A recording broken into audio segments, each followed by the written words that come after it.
Hey guys, I'm Celeste, and as you can see, Gigi's not here with me, and she explained this in our last video, but if you have not seen that, I will link that down below, and I will explain it right now, that she is in Cape Cod, and she was this past week, and she's coming back in a few days, and I am leaving on vacation tomorrow, so we aren't going to be able to make a video together for the past 2 weeks. We haven't been able to make a new video.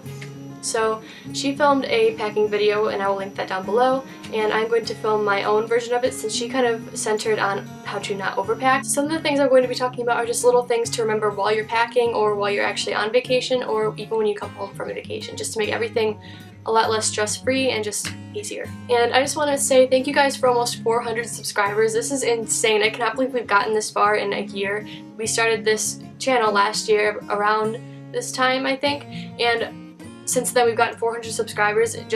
We've gotten like I think 200 in the past couple months, and that's insane. Like, thank you guys so much for all your views and for just watching our videos, being interested, and leaving all of your really positive comments and encouraging us to do more videos like our back to school supplies haul. That has what, 12,000 views I think right now, and that's insane. So thank you guys so much. And we will be filming another school supplies haul video this year, and hopefully you guys will enjoy that as well. So yeah, just thank you guys for all of your support, all of you guys who have recently subscribed to us, and we will hopefully be getting back on track when I get back from vacation. We're going to get together and just film a whole bunch of videos for you guys, and hopefully you guys will enjoy that. And we're going to be getting into the school supply season as well very soon, because school already starts in 1 month. For us, at least it does. Don't forget to subscribe down below and leave a like and a comment on any future videos you would like us to do and what you thought of this video, just anything positive. And yeah, let's just get on with the video. So my first tip is to roll your clothes. You guys have probably heard this before, but rolling your clothes tends to just save a lot more space than just folding, because folding causes creases where they fold because of all the weight and all like just the weight from your luggage just pushing on it kind of creates creases when you fold your clothes. Whereas if you roll it, it kind of distributes it more because it's not like one fine crease, it's just kind of rolled up, you know? Do you know what I mean? I also read that if you lay a couple t-shirts on top of each other facing the same way, you know, like face down on top of each other 2 or 3 in a row, then you fold the sleeves in and then you roll it from the bottom up, the cushion from the other t-shirts will prevent creasing on all of them, and the likeliness for the creasing on the t-shirts will definitely go down because the other t-shirts are kind of counteracting that because it's more cushion, if that makes any sense. But I heard that works, so I'm going to try that. This is something that I do every single time before I go on vacation, is I make a list on my phone, like a checklist of every single thing that I want to bring with me or that I need, and I put down even the most obvious things that you would think, oh, I'm not going to forget that. Write that down anyways, like a comb.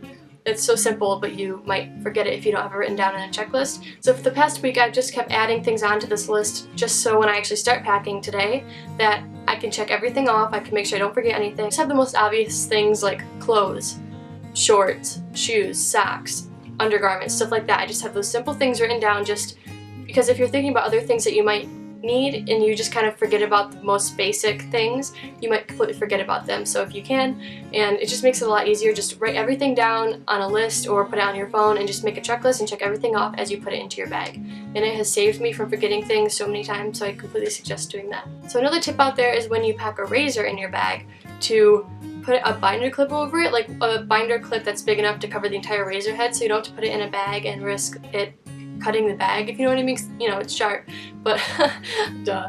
But if you put a binder clip over the top of the razor head and then put it in a bag, it just makes it a lot safer, so nothing will get cut. Hopefully nothing will get ruined. So I'm going to actually use that, and I hope it works. And it's just a really good idea just for safety and stuff like that if you don't have a dedicated razor case. I don't even know if they make those, but it's just a safer thing to keep in mind, because what if you reach inside your bag and you cut yourself on your razor that was just kind of sitting there? That's just not a good idea. So just put a binder clip over it, and that will help.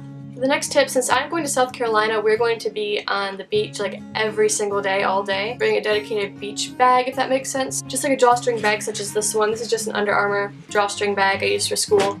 And if you just have that, just put it in your bag. You can put stuff in it, you can use it as your carry-on if you wanted to, but it's just kind of nice to have a bag. It's just a good idea to have a bag separate from all of your other luggage, to just have a dedicated beach bag so nothing else gets sand in it or anything like that. Do you know what I mean? You can put your towel in it, all your bathing suits, anything that you need for the beach just goes in that one dedicated bag, so nothing gets covered in sand. Speaking of the beach, bring a plastic bag in your luggage, just like a Target bag, Walmart bag, something like that. Maybe a plastic bag from Target or Walmart or just like a drugstore, something like that. Just this plastic white bag, just roll it into a ball, throw it in your luggage, and just save that for either dirty clothes when you're leaving and you don't have time to wash them, or just if you went swimming the night before and your swimsuit isn't dry or anything like that, you could put it in there to keep all your other clothes from getting wet. and you can put it in the bag and keep all of your other clothes from getting wet and stuff like that. So even if you don't end up using it, it's just kind of nice to have just in case. And like I said, if you don't have time to wash your clothes, you can just throw all your dirty clothes into that bag. And that leads me into my next tip, which is to wash your clothes if you can while you're there. I read that some hotels have like a laundry service that you can go down, you can give them your clothes and they'll wash your clothes for you, and I think it's a really good idea. And or if you're staying in a house or you're doing like an Airbnb type thing, you can wash your clothes there and then come home and you can just put it all away. You don't have to worry about washing them when you get home. You don't have to worry about doing a whole bunch of loads of laundry when you get home. If you just wash them all there, put all your clean clothes back in your suitcase, come home, take it all out, put it away, and you're done. I did that last time we went on vacation when we went down to Florida last year, and it saved us so much time when we got home. Like, we came home, we took all of our stuff out of our suitcases, and it was perfect. I didn't have to stress about washing all my clothes. I could just wear everything right when I got back. So if you have the option or you're able to do that, I strongly recommend to do that and just wash your clothes before you leave and just get it all done. Just wear your bulkiest items to save space.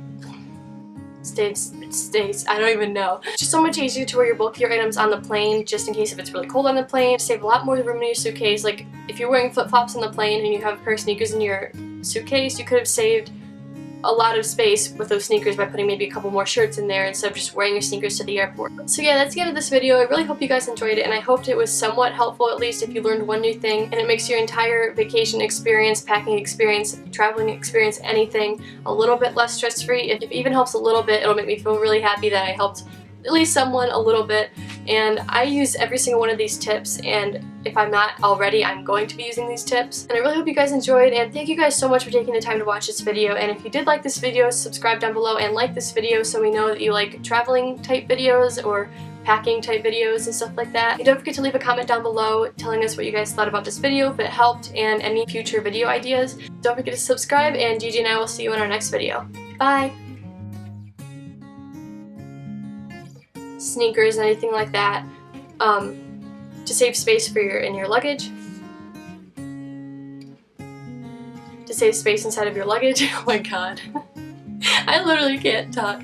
But just wear your bulkiest items to save space. I don't even know. I can't even think anymore.